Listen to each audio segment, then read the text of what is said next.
Oiê, meu nome é Sabrina BT e nós estamos no nosso dia 17 da jornada Leia a Bíblia Inteira em um Ano comigo e hoje vamos ler os últimos capítulos de Gênesis. Antes de começar, eu quero te fazer um pedido. Se você ainda não é inscrito, se inscreve no canal para ajudar aqui e curte e compartilha com aquela pessoa que você sabe que ainda hoje não leu a Bíblia e lembra ela de ler a Bíblia porque é muito importante. Mas, sem mais delongas, vamos ler os últimos capítulos de Gênesis.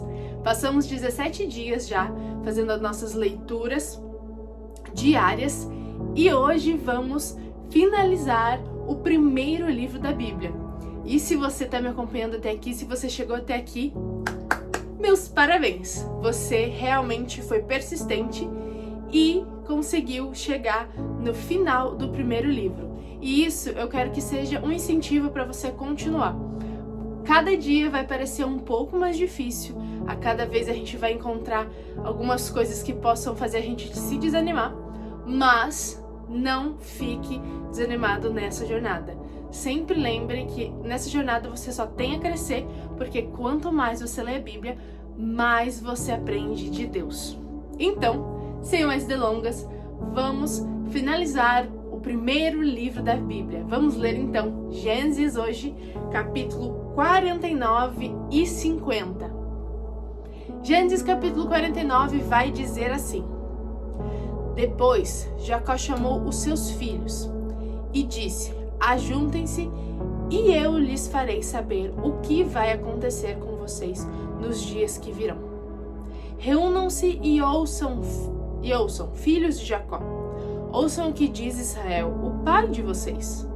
Ruben, você é o meu primogênito, minha força e as minhas primícias do meu vigor. O mais excelente em dignidade e o mais excelente em poder, impetuoso como a água. Você não será o mais excelente, porque subiu ao leito de seu pai e o profanou. Você profanou a minha cama. Lembrando que Ruben se deitou com uma das concubinas de seu pai. Por isso que Jacó vai fazer esse comentário durante a bênção, né? Que aqui a gente vai estar lendo as bênçãos que Jacó vai dar para cada um dos seus filhos. Simeão e Levi são irmãos.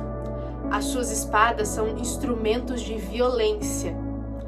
Jacó está lembrando justamente do acontecido em Siquém, lá em Gênesis 34, 25 a 31. Eu anoto aqui do lado para não esquecer essas referências. Que eles matam os homens de Siquém por conta da sua irmã Diná.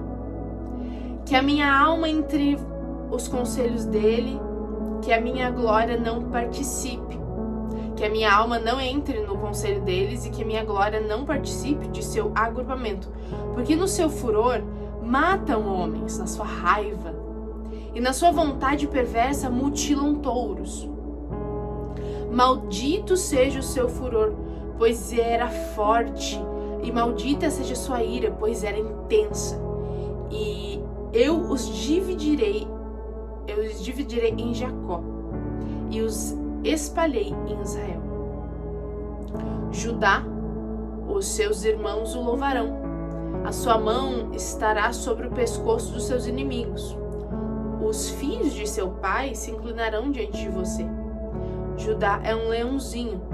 Da presa você subiu, meu filho. Ele se agacha e se deita como leão. E como leoa, quem o despertará? O cedro não se afastará de Judá, nem o bastão sairá de entre os seus pés, até que Siló, e a ele obedecerão os povos. Vocês já pegaram, né? Vocês já sentiram, né? O teor dessa palavra aqui, né? E a ele obedecerão os povos. Não preciso mais falar muita coisa, né, gente? Continuando. Ele amarrará o seu jumentinho à vide e o filho da sua jumenta, a videira mais excelente. Lavará suas roupas no vinho e a sua capa em sangue de uva. Tá, vocês estão tendo as mesmas sinapses que eu, né? Os seus olhos serão cintilantes de vinho, e os seus dentes serão brancos de leite. Se você não pegou ainda, eu vou explicar. Lembra que Jesus, que o Messias, vem da descendência de Judá. O cedro não se afastará de Judá. Essa é a promessa que o Pai está dando em cima de Judá. E todas essas coisas não te faz lembrar muito de um personagem, né, que virá aí mais à frente, de um Cristo, de um Jesus? Então, se você ainda não fez sinapse, eu te recomendo, depois de fazer a leitura corrida, parar e ler isso aqui, ó, começar a meditar e assim, sei que parece um pouco difícil, mas assim, dá uma meditada, ora a Deus e começa a dar uma analisada. Isso aqui é forte, isso aqui é lindo, isso aqui, ó, é coisa maravilhosa. Por isso que eu amo ler a Bíblia, gente. Zebulon agora. Zebulon habitará nas praias dos mares e servirá de porto para os navios, e a sua fronteira se estenderá até Sidom. Issacar é jumento de ossos fortes, deitado entre os rebanhos de ovelhas. Viu que o repouso era bom e que a terra era deliciosa, baixou os ombros da carga e sujeitou-se ao trabalho escravo. Preguiçoso, né? Papo gristinha. Dan julgará o seu povo como uma das tribos de Israel. Dan será uma serpente junto ao caminho, uma víbora junto à vereda, que morde o calcanhar do cavalo e faz o seu cavaleiro cair para trás. Astucioso. A tua salvação espero, ó Senhor. Gade será atacado por guerrilheiros, mas lhes atacará a retaguarda. Asser, o seu pão será abundante e ele produzirá delícias reais. Naftali é uma gazela solta, ele fala palavras bonitas.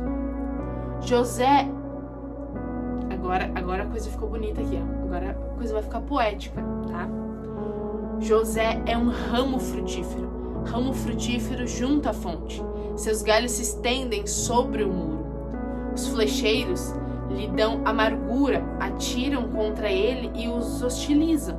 O seu arco, porém, permanece firme, e os seus braços são feitos ativos pelas mãos do poderoso de Jacó, sim, pelo pastor e pela pedra de Israel. Esses nomes aqui que Jacó vai dar, eu achei incrível.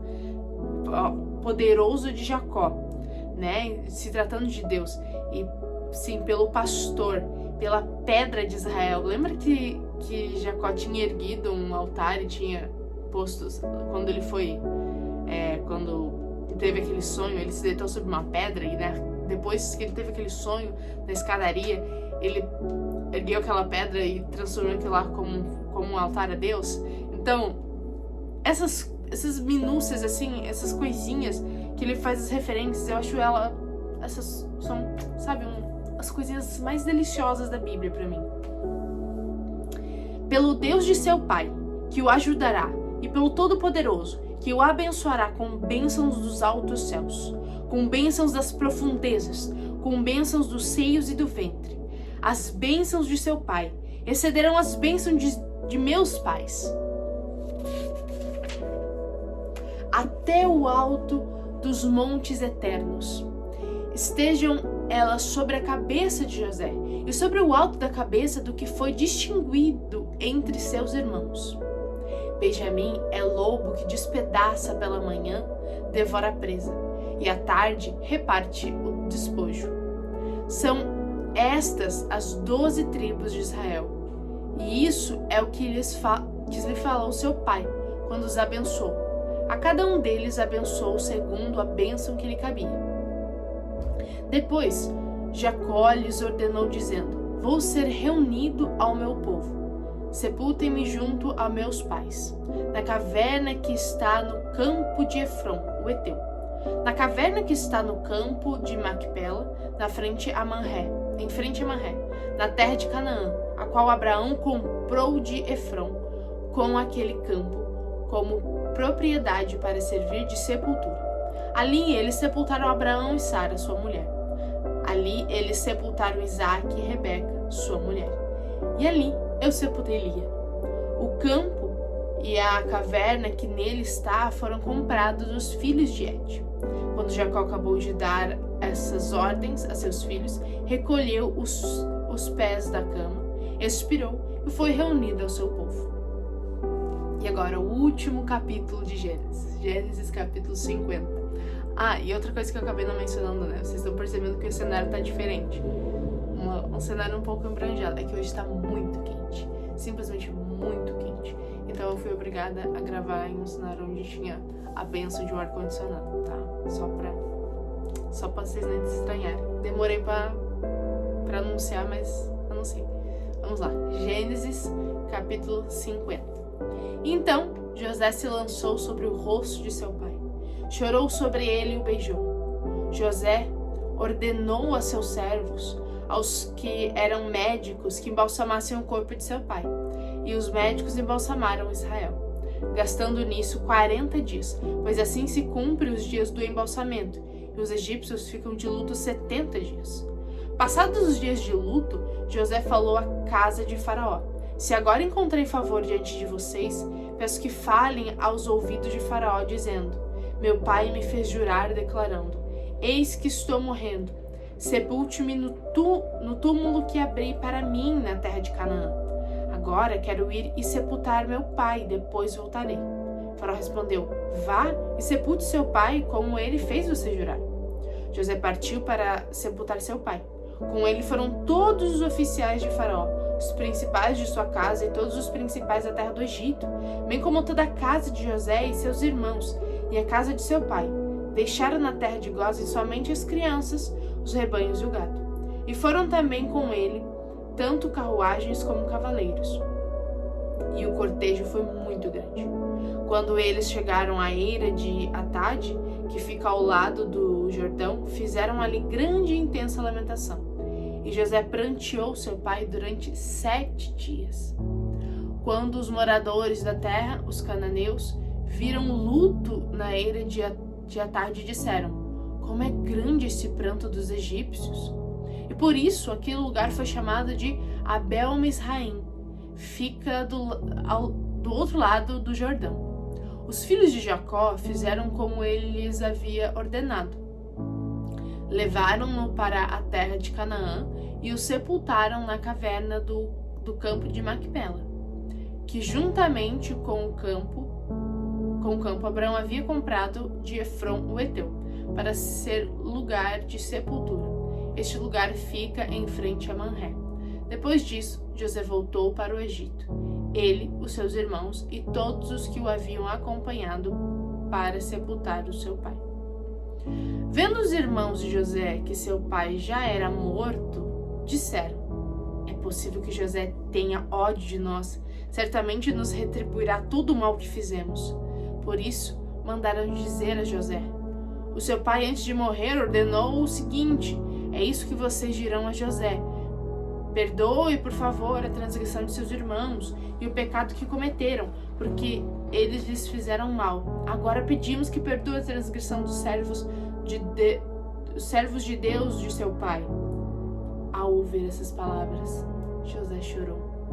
Depois vieram também os seus irmãos, prostraram-se diante dele e disseram: eis-nos aqui, somos seus servos.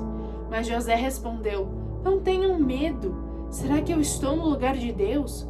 Vocês, na verdade, planejaram mal contra mim, porém Deus o tornou em bem, para fazer como estão vendo agora, que se conserve a vida de muita gente. Portanto, não tenham medo. Eu sustentei vocês e seus filhos. E assim José os consolou e lhes falou ao coração. José ficou morando no Egito, ele e a casa de seu pai. Viveu 110 anos. José viu os filhos de Efraim até a 3ª geração. Também os filhos de Maquir, filho de Manassés, os quais José tomou sobre seus joelhos. José disse a seus irmãos: eu vou morrer em breve, mas Deus certamente visitará vocês e fará com que saiam dessa terra para ir à terra que jurou dar a Abraão, a Isaque e a Jacó. Lembra que Jacó tinha dito isso para José? Então, José manteve isso em mente e antes da sua morte também relembrou a todos sobre essa promessa de Deus. José pediu aos filhos de Israel que fizessem um juramento dizendo: Deus certamente visitará vocês. Quando isso acontecer, levem os meus ossos daqui. José morreu com a idade de 110 anos. Eles embalsamaram o corpo e o puseram num caixão no Egito. Uma parte que eu acho muito interessante do capítulo 50 é esse medo que os irmãos tinham, porque eles tinham causado um grande mal, né? Feito algo muito horrível com José. E eles tiveram medo depois que o pai morreu. Pensou, cara, ele deve estar sendo muito bom com a gente por conta de nosso pai estar vivo. Mas agora que ele morreu, é capaz de ele querer se vingar da gente. E José, quando escuta essas palavras deles, né, percebendo que eles tinham medo que ele se vingasse, ele chora e ele sente no coração, né, como isso é triste, como os irmãos não estavam se sentindo perdoados, como seus irmãos não estavam se sentindo libertos dessa culpa. E José já tinha dito para eles não se preocuparem, tinham perdoado, mas seus irmãos não tinham recebido esse perdão ainda. E aí, então ele diz novamente, né, e com mais ênfase, dizendo que Deus tinha transformado aquele mal que eles fizeram em bem. Por quê? Porque por conta disso, ele pôde trabalhar para que pudesse ser preservado, né? Deus tinha colocado ele no lugar que ele fosse útil para poder preservar todo o povo, toda a sua família naquela época de grande fome, né? E aí eu acho muito bonito que a palavra vai dizer que assim José os consolou e lhes falou ao coração. Então aqui a gente percebe que eles entenderam e receberam no seu coração esse perdão, eles receberam essa palavra, eles estiveram convictos de que José não tinha mágoas contra eles, mas que José tinha percebido que tudo aquilo tinha sido para que Deus pudesse os auxiliar. E isso, né, eu acho muito bonito, porque é um processo que a gente percebe que os irmãos passam e que José vai ter esse momento tão emocionante com eles, né? E é isso, terminamos o nosso primeiro livro da Bíblia. Foram 17 dias. Você percebe que em 17 dias você pôde ler um livro da Bíblia inteiro de 50 capítulos. Eu queria muito que você deixasse aqui nos comentários qual foi a sua experiência lendo esse livro e quais foram as melhores coisas que você aprendeu, que você leu, assim, que Deus falou com você dentro desse livro. Eu gostaria muito de ouvir de vocês quais foram essas experiências e quais foram esses ensinamentos. E é isso. Muito obrigada por assistir até aqui e um beijo da Sá. E até amanhã!